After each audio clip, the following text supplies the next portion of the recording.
Good morning students. Last video में अपने पढ़ा है नाभिक स्नेही प्रतिस्थापन अभिक्रियाओं के उदाहरण, और उससे आगे टॉपिक आज अपन ले रहे हैं विलोपन अभिक्रियाएं।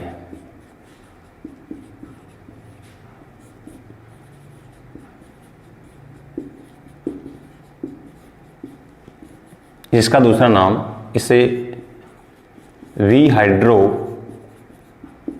हैलोजनीकरण भी कहते हैं।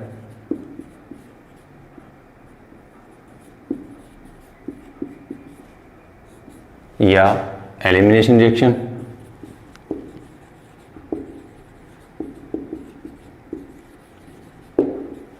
तो आज का टॉपिक है अपना विलोपन अभिक्रिया। नाम से पता चल रहा है किसी रासायनिक अभिक्रिया के दौरान किसी मॉलिक्यूल का, कोई परमाणु का विलोपन होना या बाहर निकलना, तो वो अभिक्रिया क्या हो जाएगी? विलोपन अभिक्रिया। दूसरा इसके साथ में अलग जो नाम है वो है विहाइड्रो हैलोजनीकरण।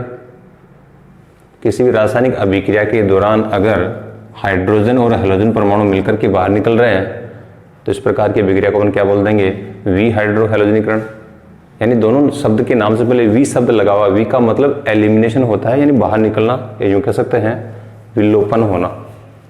तो किस तरह से विलोपन अभिक्रियाएं, इसके बारे में अपन देखते हैं अभिक्रिया के माध्यम से। देखिए, ये एल्किल हैलाइड है। एल्किल हैलाइड की अभिक्रिया अगर मैं एल्कोहलिक KOH के साथ में करवाऊं, एल्कोहलिक KOH, एक होता है जलीय KOH, एक होता है एल्कोहलिक KOH। एल्कोहलिक KOH की उपस्थिति में एल्किल हैलाइड की अभिक्रिया या अभिक्रिया करवाते हैं, तो अगर मैं इस बात को इस तरह से लिखूं, ब्रोमीन को यहां जोड़ रहा हूं और इस कार्बन से जो दो हाइड्रोजन है, इस हाइड्रोजन को मैं इस तरह से खोल के लिख रहा हूं, तो पहले और इस बात में कोई अंतर नहीं है, वही एल्किल हैलाइड है। इसका नाम क्या है? 1 ब्रोमोप्रोपेन। 1 ब्रोमोप्रोपेन एल्कोहलिक KOH के साथ अभिक्रिया करवा रहे हैं। तो एल्कोहलिक KOH के साथ अभिक्रिया करवाने पर ब्रोमीन जिस कार्बन से जुड़ा हुआ है और उसके पास वाले कार्बन पे जो हाइड्रोजन है, दोनों HBr के रूप में बाहर निकल जाते हैं। जैसे HBr के रूप में बाहर निकलते हैं, दोनों कार्बन के बीच क्या आ जाएगा? द्विबंध आ जाएगा। तो क्या बनेगा? CH3 CH double bond CH2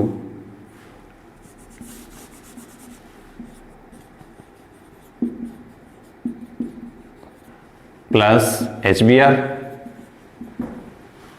carbon carbon के बीच द्विबंध का मतलब है यहां पर क्या बना है? एल्कीन बनी है।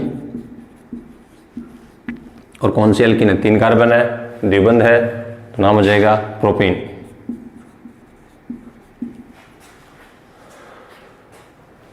तो HBr का बाहर निकलना कौन सी रासायनिक अभिक्रिया हो जाएगी? विलोपन अभिक्रिया, जिसका दूसरा नाम क्या है? विहाइड्रो हैलोजनीकरण।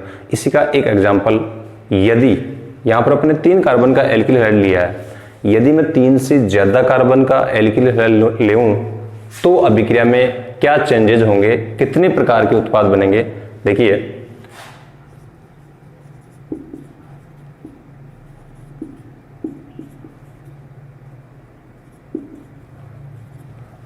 एल्किल हैलाइड लिया अपन ने 2 ब्रोमोब्यूटेन। 2 ब्रोमोब्यूटेन एल्कोहलिक KOH के साथ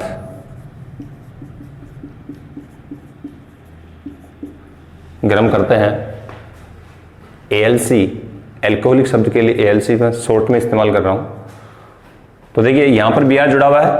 अब इस Br कि इधर कार्बन जो है, इस पे जो 2 हाइड्रोजन है, इसको मैं इस तरह से लिख सकता हूं। यदि इस कार्बन पे उपस्थित हाइड्रोजन का Br के साथ में एलिमिनेशन होता है, विलोपन होता है, तो HBr बाहर निकलेगा, लेकिन द्विबंध किस किस कार्बन के बीच आएगा? कार्बन नंबर 2 और 3 के बीच। तो उत्पाद क्या बनेगा? CH3 CH double bond CH CH3 plus HBr। और यदि हाइड्रोजन जो है अब की बार में इस कार्बन से निकाल दूं बाहर, यहाँ CH3 है, इसको ऐसे लिख सकते हैं अपन, ये मैंने HBr एलिमिनेट कर दिया। अगर ये वाला HBr बाहर निकला है, इसका मतलब कार्बन द्विबंध किस किस के बीच आएगा, इस कार्बन और इस कार्बन के बीच, तो उत्पाद क्या बनेगा, CH2 double bond CH CH2 CH3 plus HBr। Means ये हुआ कि यहां पर दो प्रकार की एल्किन बनने की संभावना होती है। एक उत्पाद बन रहा है ये वाला और दूसरा उत्पाद बन रहा है ये वाला। इस एल्किन को अपन बोल देंगे 1 2 3 4, तो नाम क्या होगा 2-ब्यूटीन, और नीचे वाला जो उत्पाद ये बन रहा है इसको बोलेंगे 1-ब्यूटीन।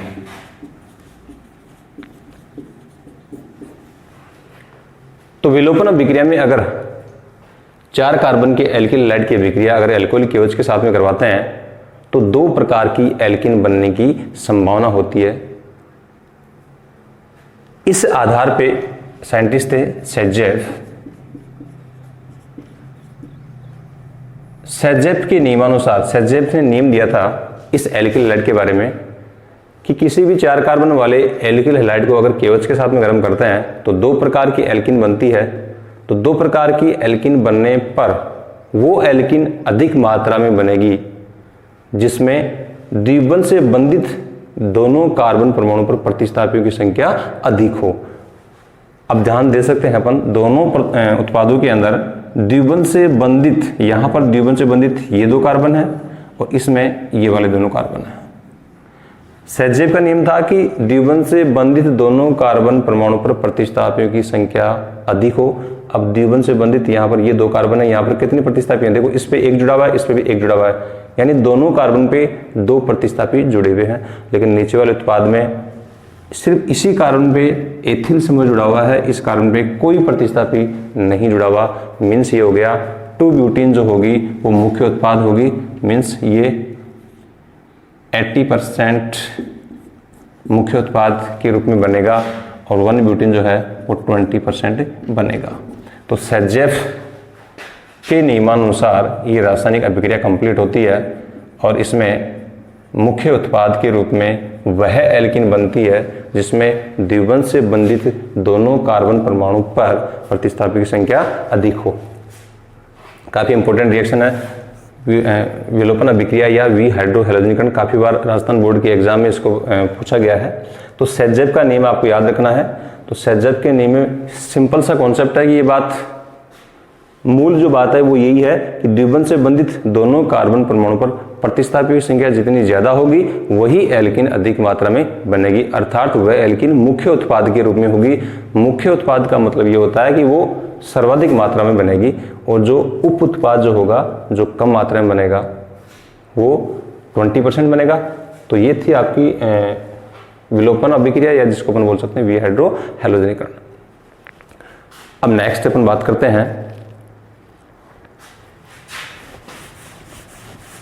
अगले पॉइंट पे चलते हैं। अब धातुओं के साथ अभिक्रिया।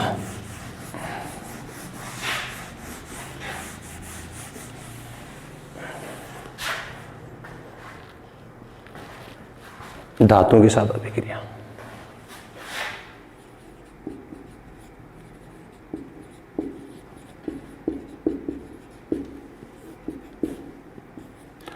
नंबर 1, पहली अभिक्रिया है वोल्टेज अभिक्रिया। अच्छी रिएक्शन है, इंपॉर्टेंट है। वोल्टेज अभिक्रिया बड़ी सिंपल रिएक्शन है। साइंटिस्ट के अकॉर्डिंग, यानी वोल्टेज किसी साइंटिस्ट का नाम था, उसने अपने नाम पे एक रिएक्शन दी थी और उसने बताया कि एल्किल हैलाइड की अभिक्रिया सोडियम के साथ शुष्क ईथर की उपस्थिति में करवाने पर हाइड्रोकार्बन एल्केन प्राप्त होते हैं और यह रासायनिक अभिक्रिया क्या कहलाएगी, वोल्टेज अभिक्रिया कहलाएगी। कैसे? एल्किल हैलाइड ब्रोमोमेथेन सोडियम के साथ 2 मॉलिक्यूल ले रहा हूं मैं, 2 मॉलिक्यूल एल्किल हैलाइड के ले लेते हैं। ब्रोमोमेथेन की 2 मॉलिक्यूल ले लिए, 2 सोडियम के मॉलिक्यूल हैं, शुष्क ईथर की उपस्थिति में अभिक्रिया करवाते हैं। तो सिंपल सी बात है, सोडियम धातु है जो कि काफी ज्यादा क्रियाशील होती है। ब्रोमीन के दोनों हैलोजन एलिमेंट सोडियम के साथ NaBr के रूप में बाहर निकल जाएंगे और दोनों कार्बन आपस में बॉन्डिंग करके और बनाएंगे हाइड्रोकार्बन एथेन। तो CH3 प्लस 2 NaBr, ये बन गया एथेन। यदि मैं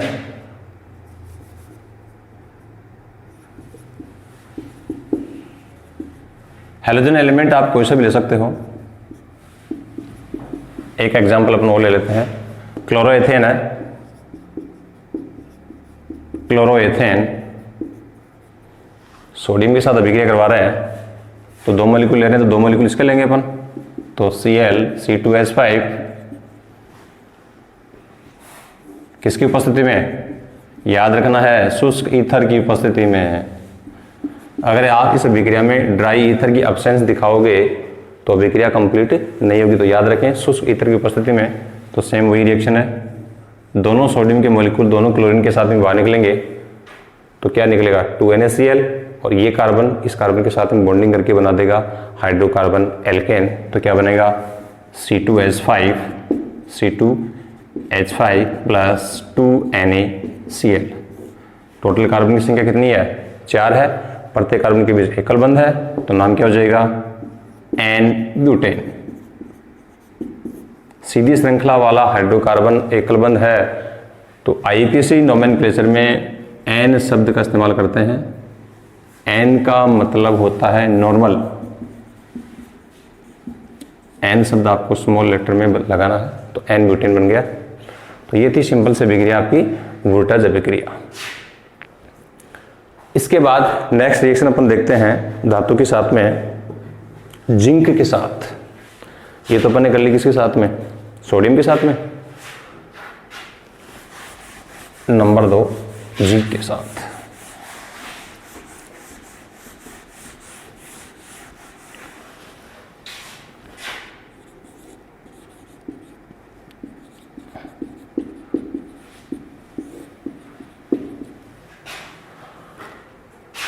एल्किल हैलाइड की अभिक्रिया अगर जिंक के साथ में करवाते हैं, जैसे मैं कहूं C2H5Br ब्रोमोएथेन है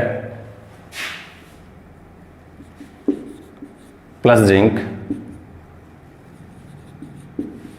ब्रोमोएथेन के 2 मॉलिक्यूल ले रहे हैं,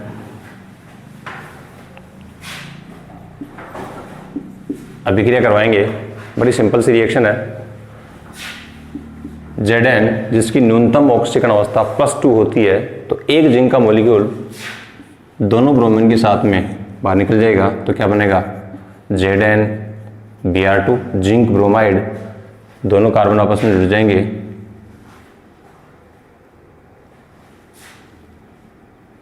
सॉरी 2 मॉलिक्यूल ले रहे हैं तो यहाँ पर जिंक का भी अपन 2 मॉलिक्यूल लेंगे, तो एक जिंक का मॉलिक्यूल तो ZnBr2 के रूप में बाहर निकल गया, और क्या बचेगा प्लस C2H5 ZnC2H5। इसको अपन बोलेंगे, जिंक के दोनों तरफ एथिल से जुड़े हुए हैं, इसको बोलेंगे डाई एथिल जिंक। नाम हो जाएगा इसका डाई एथिल जिंक। केमिस्ट्री में इसका एक प्रचलित नाम है जो कि कई बार इसको राजस्थान बोर्ड के एग्जाम में पूछा गया है। डाई एथिल जिंक का दूसरा नाम इसे फ्रैकलैंड अभिकर्मक भी बोलते हैं, फ्रैकलैंड अभिकर्मक।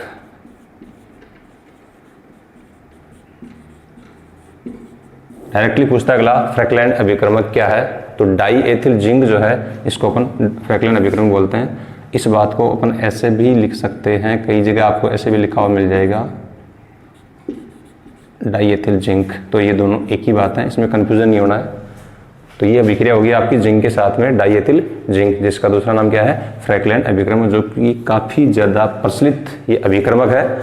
तो इसमें आपको थोड़ा सा ध्यान में रखना है। नेक्स्ट अगली रिएक्शन है गिरनार अभिकर्मक के साथ।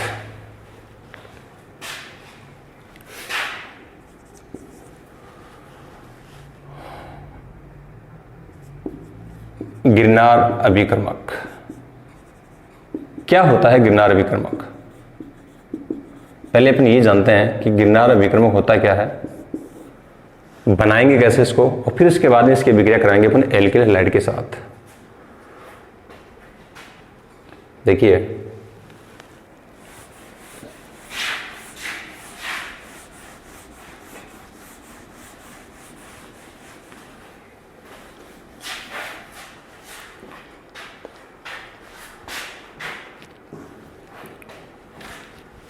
मैं इसको पटवा पर लिख लेता हूं। देखिए हाँ, बात करें तो अपन गिरनार अभिकर्मक, गिरनार अभिकर्मक का निर्माण कैसे करेंगे? एल्किल हैलाइड के द्वारा। देखिए एल्किल हैलाइड की अभिक्रिया जिसको अपन RX के द्वारा प्रदर्शित करते हैं, मैग्नीशियम धातु के साथ शुष्क ईथर की उपस्थिति में करवाएंगे तो एल्किल हैलाइड की अभिक्रिया मैग्नीशियम धातु के साथ शुष्क ईथर की उपस्थिति में करवाने पर ये बंध टूटेगा और MgH एल्किल समूह के साथ जुड़कर के वापस हैलोजन एलिमेंट के साथ जुड़ जाएगा। तो एक उत्पाद बनेगा, इसको बोलेंगे RMgX, शॉर्ट में इसको गिरनार अभिकर्मक बोलते हैं। गिरनार अभिकर्मक, विक्टर गिरनार नामक साइंटिस्ट ने इसकी खोज की थी, जो कि काफ़ी ज़्यादा क्रियाशील यौगिक है। केमिस्ट्री के अंदर इस RMgX के द्वारा बहुत सारे यौगिकों का फॉर्मेशन किया जाता है और विक्टर गिरनार ने इसको खोजा था। विक्टर गिरनार नामक साइंटिस्ट ने इसको खोज की थी इसकी, इसलिए इसका नाम गिरनार अभिकर्मक बोलते हैं। और केमिस्ट्री में अगर इसको नाम बोला जाए तो क्या बोलोगे इसको आप? R का मीन्स क्या होता है? एल्किल, Mg यानी मैग्नीशियम, X का मतलब हैलाइड। तो केमिस्ट्री में क्या बोल सकते हो इसको आप? Alkyl magnesium halide, alkyl magnesium halide. तो इस तरीके से गिरनार अभिकर्मक का फॉर्मेशन कर सकते हैं। देखिए यहां पर अपने R यानी एल्किल समूह वाला एल्किल हैलाइड लिया है। फॉर एग्जाम्पल ब्रोमोएथेन है, मैग्नीशियम के साथ अभिक्रिया करवा दो शुष्क ईथर की उपस्थिति में, तो क्या बन जाएगा?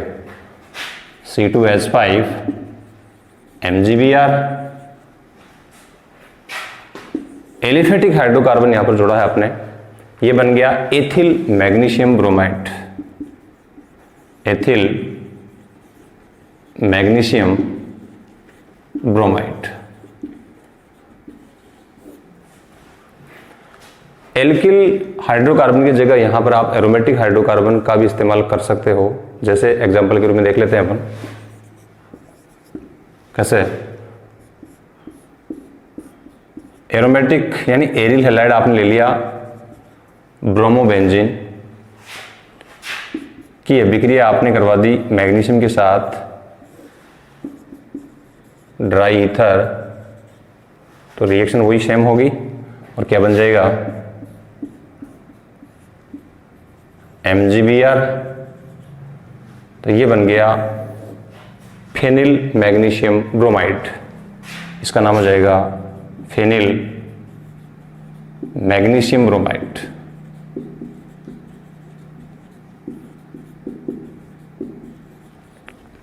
इस बात को अपन ऐसे भी लिख सकते हैं C6H5 MgBr, एक ही बात है दोनों। तो इस तरीके से गिरनार अभिकर्मक का निर्माण भी एल्किल हैलाइड की अभिक्रिया मैग्नीशियम धातु के साथ में शुष्क ईथर की उपस्थिति में करवाने पर प्राप्त किया जा सकता है। गिरनार अभिकर्मक काफ़ी ज़्यादा प्रचलित और बहुत ही ज़्यादा क्रियाशील अभिकर्मक है और इसके द्वारा बहुत सारे यौगिकों का केमिस्ट्री के अंदर फॉर्मेशन या इसका निर्माण किया जा सकता है। इसके बाद अपन अगली रिएक्शन है वो अपन देखते हैं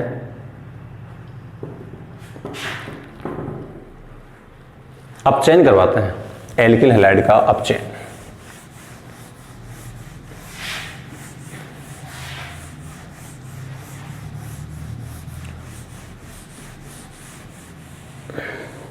देखिए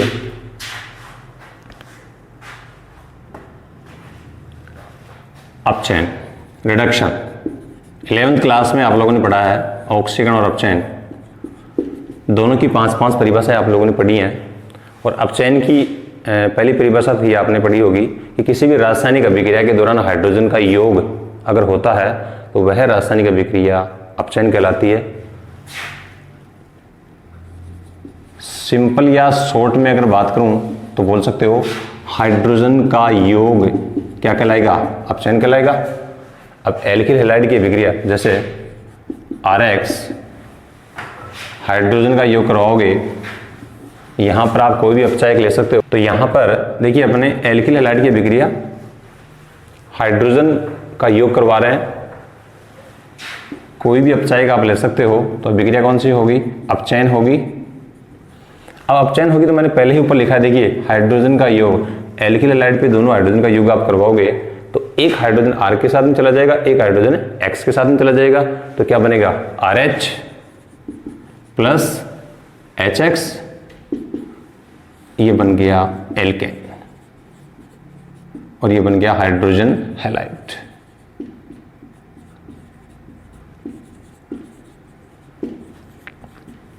इस बात को अपन RX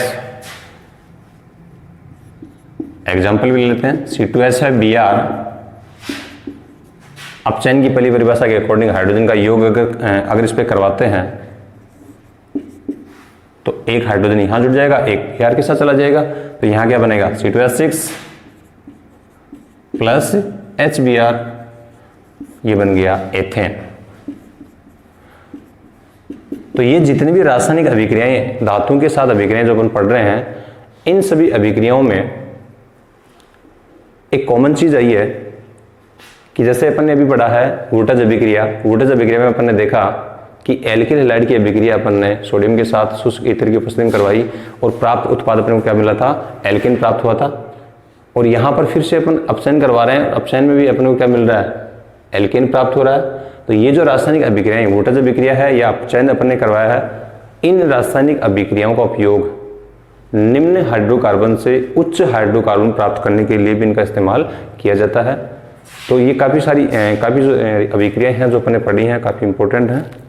इसके बाद अगली रिएक्शन है अपचयन के बाद में एक रिएक्शन और दे रखी है आपके,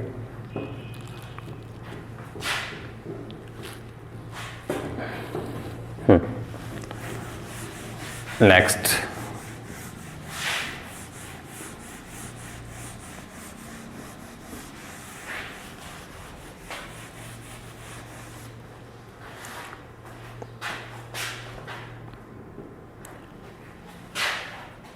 अभी अपन ने अपचयन की बात की,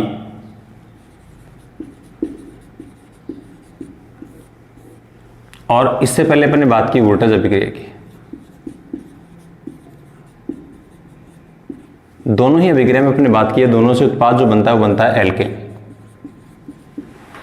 और मैंने अभी आपसे कहा कि इन दोनों अभिक्रियाओं का उपयोग निम्न हाइड्रोकार्बन से उच्च हाइड्रोकार्बन प्राप्त करने के लिए इनका उपयोग किया जाता है।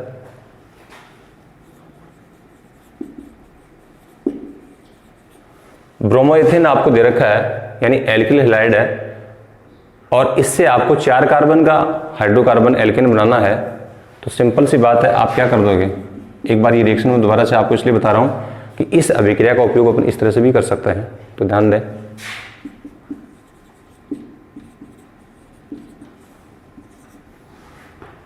चार कार्बन यानी 2 मॉलिक्यूल आपने लिए हैं ब्रोमोएथेन के, इससे आप 2NaBr तो बाहर निकल रहा है और हाइड्रोकार्बन बन रहा है आपके पास C2H5 प्लस 2NaBr। इस अभिक्रिया को दोबारा लिखने का मीन्स ये हुआ, आप पढ़ चुके हो कि साहब ये वोल्टेज अभिक्रिया है, लेकिन इसमें अब की बार जो मैंने जो बात बनाने की कोशिश की है इसमें ये है कि एल्किल हैलाइड अपन ने लिया है और एल्किल हैलाइड से बना क्या रहे हैं अपन, एल्केन बना रहे हैं। तो जो भी आपके राजस्थान बोर्ड में कुछ इस टाइप के क्वेश्चंस आते हैं कि आपको ब्रोमोएथेन से आपको ब्यूटेन बनाना है, तो क्वेश्चन इस तरह से आएगा कि निम्न को किस प्रकार प्राप्त करोगे, और क्वेश्चन आपको दे देगा कि ब्रोमो एथेन से ब्यूटेन किस प्रकार प्राप्त करोगे। अगर आपको डायरेक्टली क्वेश्चन पूछता है कि वोल्टेज अभिक्रिया क्या है, आप फटाफट बता सकते हो, लेकिन जैसे इस क्वेश्चन को आपको घुमा के पूछेगा कि ब्रोमो एथेन से ब्यूटेन किस प्रकार प्राप्त करोगे, तो उस समय आपके दिमाग में बात आएगी कि ये तो हमने पढ़ाई नहीं। तो ये चीज़ आपको ध्यान में रखनी है। रिएक्शंस को आप सिर्फ नेम के हिसाब से याद नहीं करना है, आपको प्रत्येक रासायनिक अभिक्रिया को इस तरह से भी याद रखना है कि प्रोडक्ट अपन शुरुआत में क्या ले रहे हैं और उससे उत्पाद बन क्या रहा है, यानी किससे क्या बन रहा है, ये हमेशा आपको याद रखना है। तो ये अपचयन और वोल्टेज अभिक्रिया में अपने देखा है कि एल्किल हैलाइड से अपने को क्या प्राप्त हो रहा है, हाइड्रोकार्बन एल्केन प्राप्त हो रहा है, और कितने कार्बन से कितने कार्बन का बनाना है ये भी अपने को ध्यान में रखना है। अगर आपको 4 कार्बन का एल्केन चाहिए तो आपको 2 कार्बन का एल्किल हैलाइड लेना पड़ेगा। उसके 2 मॉलिक्यूल लोगे, सोडियम के साथ में शुष्क ईथर की उपस्थिति में गर्म करोगे तो आपको 4 कार्बन का हाइड्रोकार्बन प्राप्त हो जाएगा। तो इस तरीके से आपको याद रखना है। लेकिन वोल्टेज अभिक्रिया में खास बात यह है कि आपको सम संख्या में कार्बन प्राप्त होंगे, सम संख्या कार्बन युक्त एल्केन ही प्राप्त होंगे। विषम संख्या वाले एल्केन प्राप्त करने के लिए एक दूसरी रिएक्शन आती है जिसको अपन बोलते हैं कोरे हाउस प्रभाव या कोरे हाउस रिएक्शन। तो इसकी चर्चा अपन इस चैप्टर के लास्ट में करेंगे। तो यहाँ पर फिलहाल वोल्टेज अभिक्रिया और अपचयन के माध्यम से अपने ये देखा है कि एल्किल हैलाइड के द्वारा अपन हाइड्रोकार्बन एल्केन भी प्राप्त कर सकते हैं। तो ये थी अपने टोटल रिएक्शंस धातुओं के साथ अभिक्रियाएं। अब इससे अगले चैप्टर में अपन या इसके अगले वीडियो में अपन डाई हैलोजन व्युत्पन्न की बात करेंगे। तो ये वीडियो जो है, इससे पहले वाला वीडियो आपने फ्रेंडल क्राफ्ट अभिक्रिया और उसकी मैकेनिज्म पढ़ी थी, और उससे पहले वाली वीडियो में आपने नाभिक सन्निहित प्रतिस्थापन SN1 और SN2 पढ़ी थी, और इसमें आपने धातुओं के साथ अभिक्रियाएं पढ़ी हैं। तो सभी के सभी वीडियो आप देखने में कंटिन्यूटी रखें और वीडियो को कंप्लीट देखें, उसके बाद ही आप अगले वीडियो पे जाएं। जब तक पीछे वाला वीडियो क्लियर नहीं होगा तब तक आप आगे वाली चीज़ें आपको क्लियर कभी नहीं हो सकती। इसलिए आप ध्यान रखें, सारी वीडियो कंप्लीटली देखें। तो आज के लिए इतना ही, नेक्स्ट वीडियो में मिलते हैं नेक्स्ट टॉपिक के साथ। धन्यवाद।